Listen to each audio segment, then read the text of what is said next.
What did we witness at Kansas? Unreal.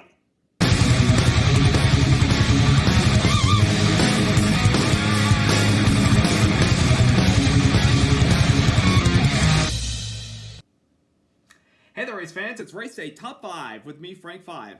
Kansas Speedway, the mile-and-a-half track that always provides excitement and entertainment every time we go there. Whether it's in the spring, whether it's in the fall, this multi-groove mile-and-a-half track never disappoints with all the fun lanes that these drivers get to run around. The restarts are always entertaining, and we got all that combined into one at the conclusion of yesterday's race in the second race of the round of 12, where we had a thrilling battle for the win, and one driver came out of nowhere to steal victory from Toyota. Let's get into all that happened yesterday at Kansas.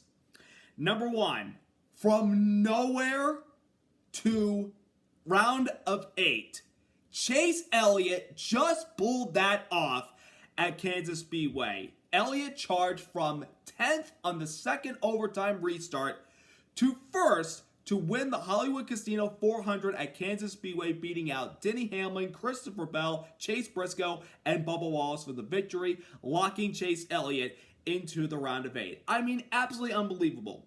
To break it all down, let's break down really kind of the end of the race and how it set it up for Elliott. So we had a caution that came out with about 15 laps to go when a tire carcass came off of Kyle Busch's car and brought a lot of cars to pit road. Some of the front runners elected to take 2 tires, while Chase Elliott and Alan Gustafson were one of the many drivers that elected to take 4 tires, but they restarted in 8th spot. And of course, that restart with 10 laps to go, there was a lot of jockeying for position, guys fighting for the best spot possible, and then we had a caution behind them on the backstretch where Carson Hocevar got turned around by Chris Buescher, and that brought out the caution, and that led us into overtime. On the first overtime restart, there was changing up at the front of the field with the Toyotas, and then right behind us as we're getting ready to come to the white flag, in turn 3 and 4, Zane Smith, it's pinned up against the wall to the point where the car's on the side, and it was after contact with John Hunter Nemechek, it put Zane Smith's car up on the side, and then he rolled down the track and flipped twice, but landed back on all 4 wheels. Thankfully, he was okay. But that incident set up a double overtime,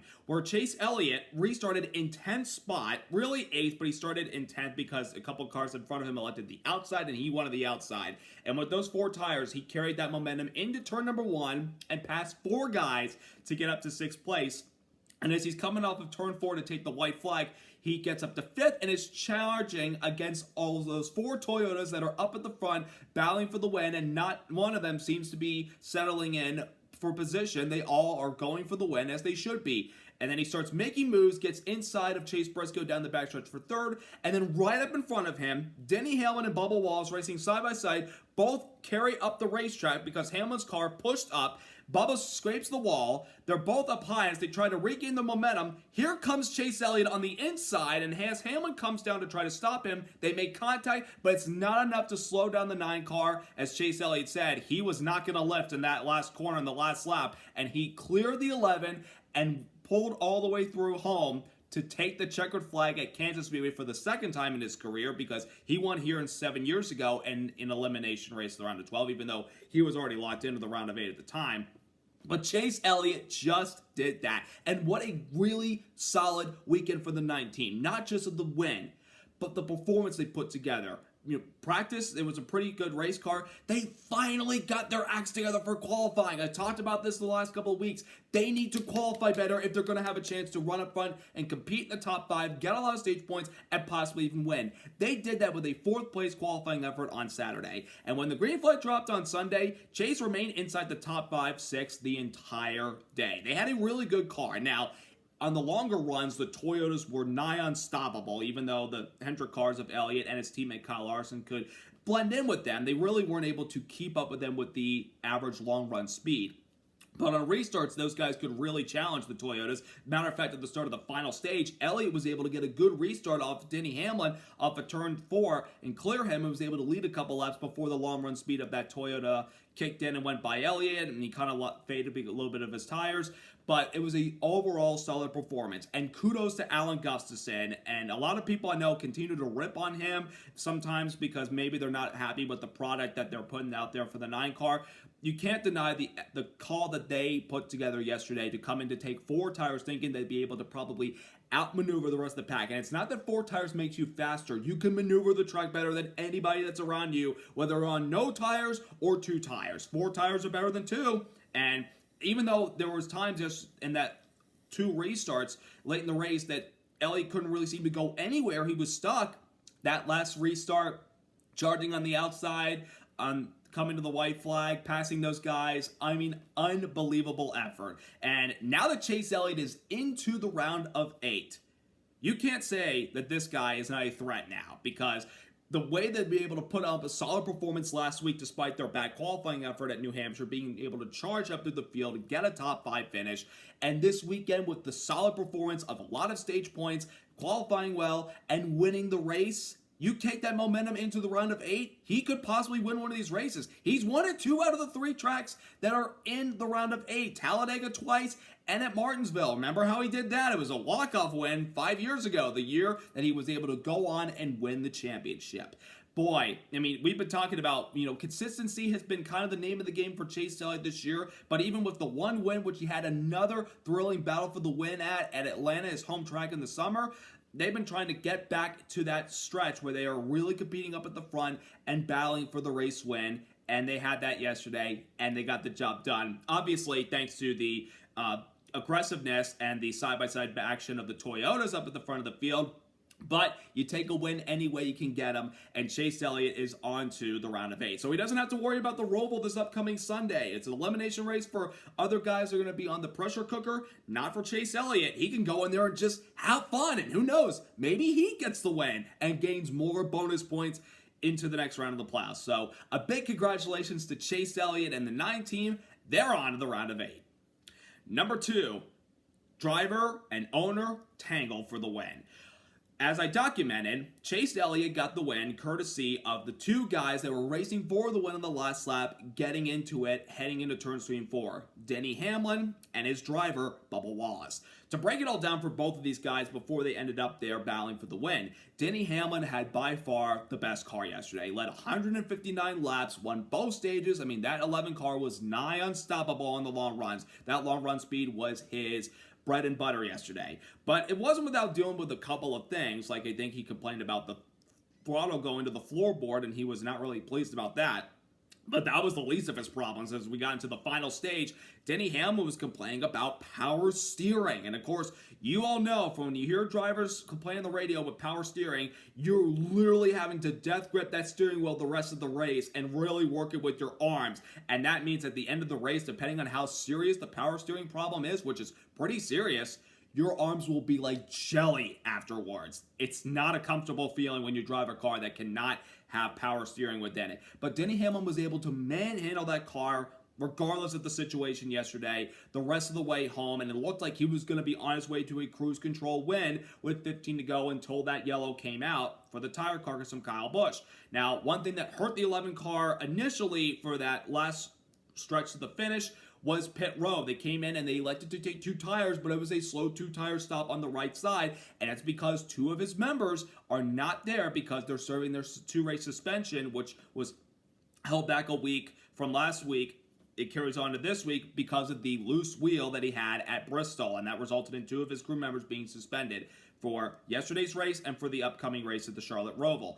But despite that slow 2-tire stop, Denny Hamlin was still able to maneuver his way up towards the front of the pack on the white flag lap, charging after his driver, Bubba Wallace. Now for Bubba Wallace, he was out to lunch at the start of the race. They were not good. They were really off from where their fellow Toyota counterparts were. And you're wondering, like, can they fix this? Because this is a track that 2311 Racing has excelled at in the past. They've won here before with Bubba in 2022 and Tyler Reddick in 2023. So Bubba's crew kept working on it all race long. And by the time we got into stage 2, Bubba clawed his way back inside the top 10 and got within the top 5 battle with the Gibbs cars and the Hendrick cars.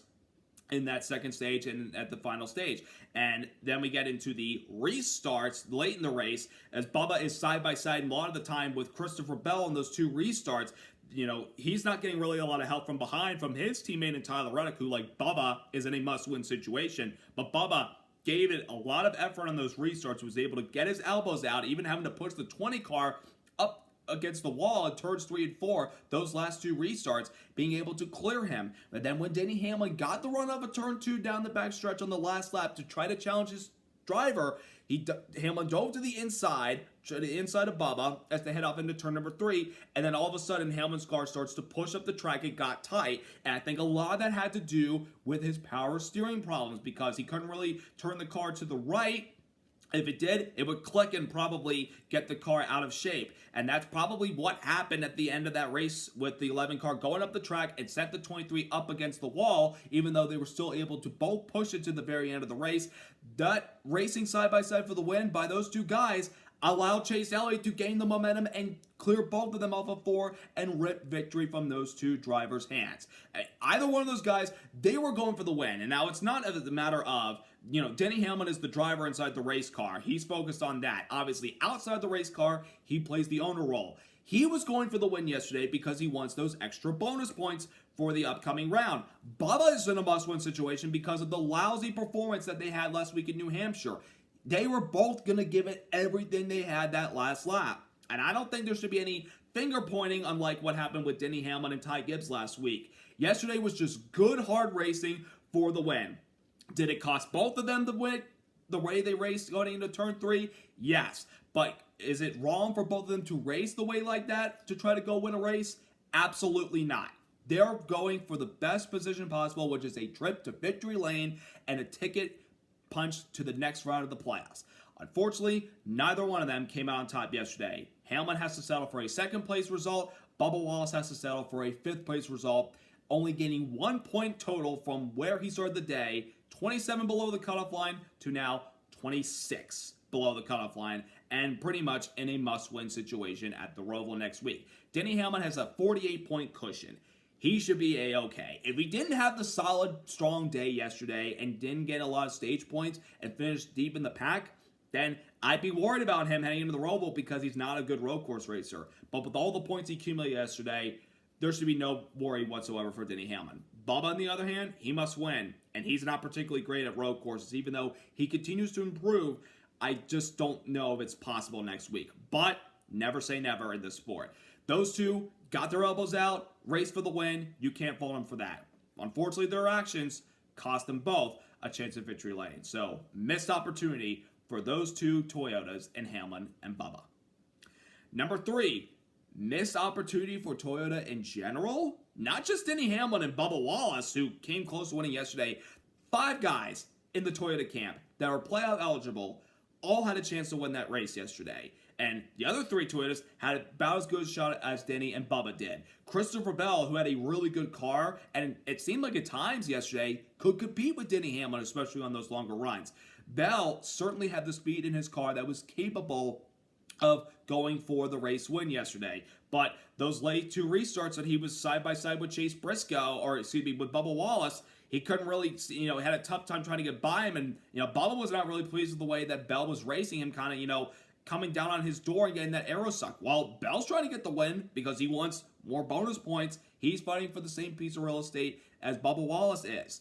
And, even though he got shuffled out and pushed up towards the wall, coming to the white fly that dropped him back to 5th, but then he was able to pick his way back up to 3rd. It was still a really good day for Christopher Bell. Then we go to Chase Briscoe, who started on the pole, and I feel like that's par for the course in a lot of races this year. Chase Briscoe's on the pole. Briscoe had a pretty decent car, nothing like Denny Hamlin or Christopher Bell's cars, but Briscoe still had a very solid car yesterday, able to accumulate some stage points and still remain in the top 5-6. He was close towards the end of that race in those 2 overtime restarts, trying to go for the race win, making some moves, and Bubba cut him off, heading off into turn number 3 on the first overtime restart when Briscoe tried to go 3 wide. Bubba cut him off at the best possible time so he could race Christopher Bell. Briscoe had to get shuffled out. He got passed then by the 9 car, and then Briscoe had to fight his way off of turn 4, get a 4th place result. Still a good effort. He is 21 above the cutoff line heading into the Roval, but as long as nobody new wins and nothing crazy happens to the 19 team, I feel like they should be in pretty good shape. And Chase Briscoe's a pretty good road course racer. As a matter of fact, he won the first ever NASCAR race at the Roval in an Xfinity car back in 2018 when we first debuted the new circuit. So some positives for Chase Briscoe for next weekend. And then Tyler Reddick, who, like his teammate Bubba Wallace, in a must-win situation for a guy that still hasn't won yet this year. I mean, they had a relatively lackluster performance last weekend at New Hampshire Motor Speedway like their teammate Bubba. This weekend, Reddick came in, and he had pretty good speed at the start of the race, but there were some problems on pit road that cost him. They had a slow stop on one of them, and then as he's coming into his pit box under yellow, Christopher Bell's coming out. They nearly made contact, and it was almost the same thing that nearly hurt Christopher Bell on his playoff run in the first round of the playoffs at Darlington. He made contact with Carson Hocevar on pit road. It screwed Bell's race the rest of the way. Reddick nearly got both of them screwed in that situation, but thankfully they never made contact. Reddick did have to lose his track position, but he clawed his way back up through the field as well.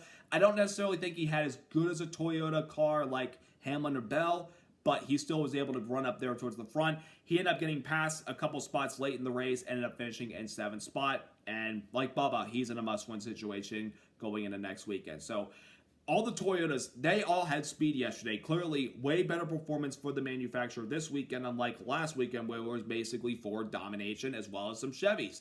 This weekend, it was mainly Toyota dominated with some Chevys mixed in the Hendrick cars.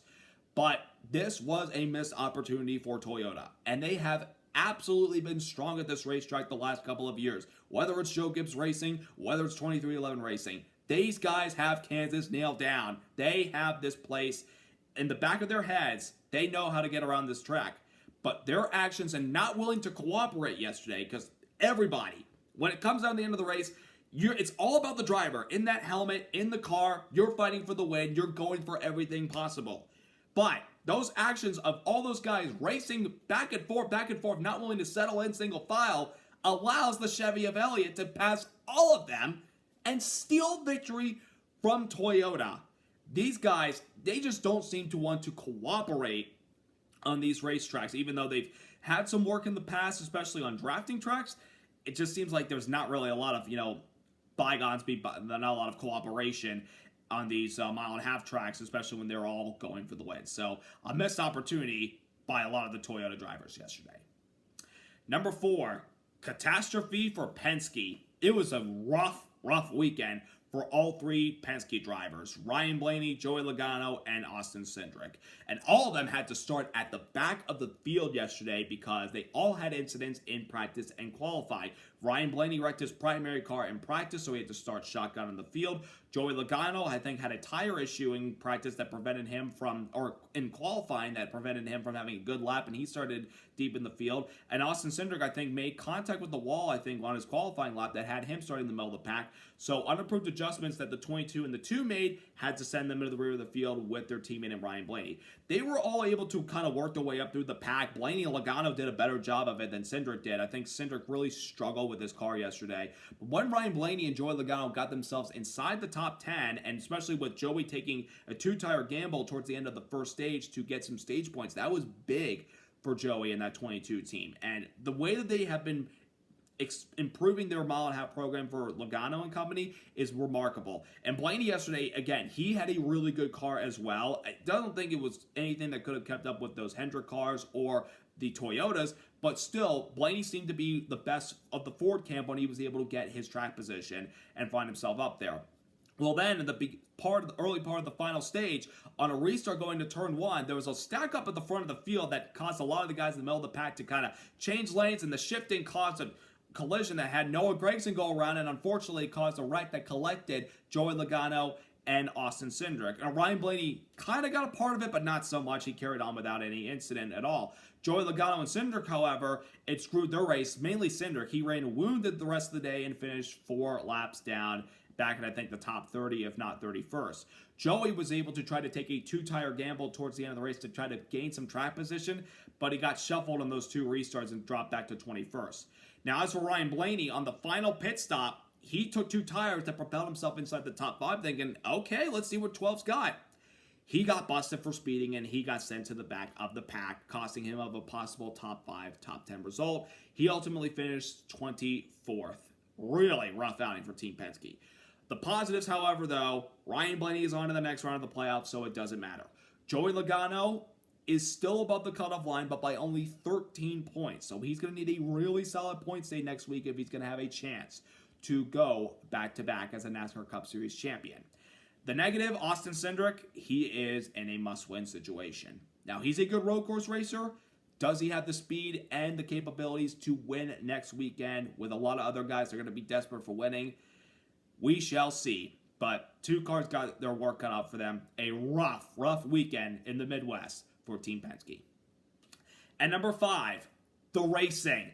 Kansas just never disappoints every time we come to this track, especially with this next-gen car. The racing here has been absolutely phenomenal, and yesterday was no different. It was some good battles all day long. All the guys running up against the wall, especially when we get into some longer runs and the tires begin to kind of get a little bit of age on them. The middle of the pack runs, you can see guys run the middle, try to make those runs to the inside. The slide jobs, you can see these guys work without even scraping the wall. And those restarts. Man, Kansas restarts are just so entertaining. They have me on the edge of my seat thinking, who's going to come on top? Who's going to make a elevator drop move from the bottom or to the top to try to make a pass on somebody when they're sees guys side by side in front of them? I mean, Kansas Speedway just always puts together a really solid racing product for the fans. And I also will say this. I think it's really a strong consideration that we should have Kansas as the championship 4 finale go like in the near future. Now, of course, we know that starting next year, it's going to be a rotation of tracks that will play host to the championship 4 finale. Of course, next year we're going to go back to Homestead, but then we're going to swap it up, and I think we're going to try a different track in 2027. It might be going back to Phoenix, but I'm not 100% sure. I think Kansas, and yes, we don't know. I mean, obviously, temperature-wise, it could be cold in November. But don't you want to see Kansas at least get a shot at a championship 4 finale for the fans who have seen phenomenal racing at this track? Doesn't this track deserve a chance at being the finale to see who wins the championship?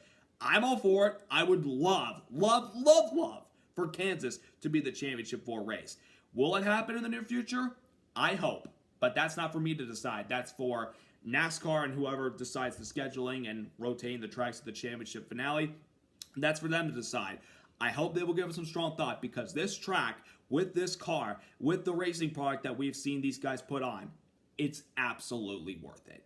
And yesterday's race, the racing all day, and obviously the finish at the end made it that much more entertaining, even though it was already a really good race up until then. That finish yesterday just blew me away. Outstanding.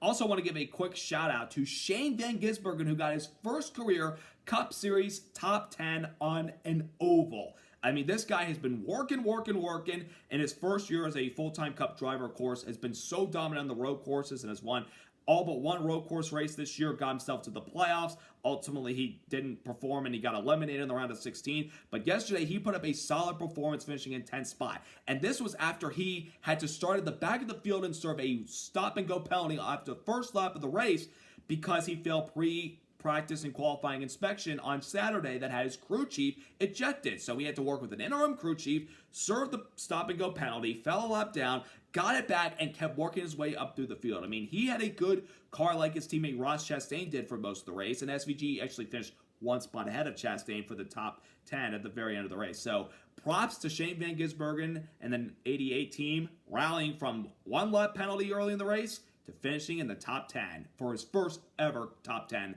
on an oval. Mighty impressive. Now we have one race left to decide who advances to the round of 8. We know that Chase Elliott and Ryan Blaney are on to the next round, but there are 10 guys battling for 6 spots that still are up for grabs.